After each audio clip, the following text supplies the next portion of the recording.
लिङ्गाष्टकम्।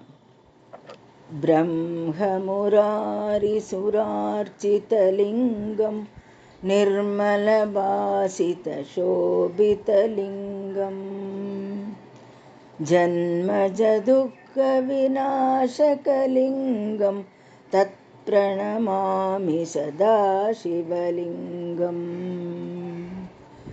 देवमुनिप्रवरार्चितलिङ्गं कामतहं करुणाकरलिङ्गम्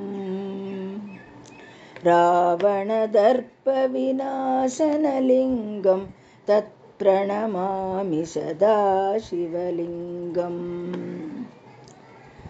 सर्वसुगन्धिसुलेपितलिङ्गं बुद्धिविवर्धनकारणलिङ्गं सिद्धसुरासुरवन्दितलिङ्गं तत्प्रणमामि सदा शिवलिङ्गम्।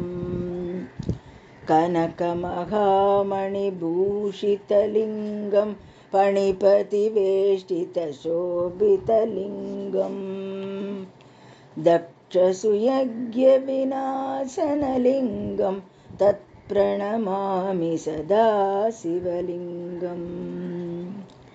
कुङ्कुमचन्दनलेपितलिङ्गं पङ्कजहारसुशोभितलिङ्गं सञ्चितपापविनाशनलिङ्गं तत्प्रणमामि सदा शिवलिङ्गम्।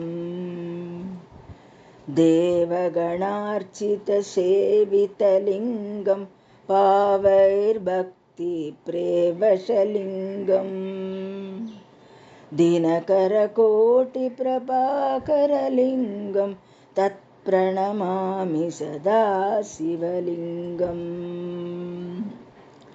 अष्टदलोपरिवेष्टितलिङ्गं सर्वसमुद्भवकारणलिङ्गम् अष्टदरिद्रविनाशनलिङ्गं तत्प्रणमामि सदा शिवलिङ्गम्।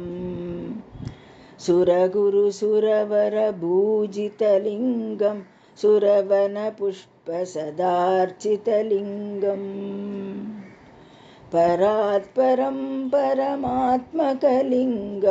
तत्प्रणमामि सदा शिवलिङ्गम्।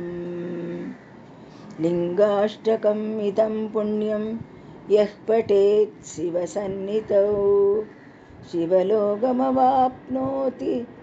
शिवेन सह मोदते।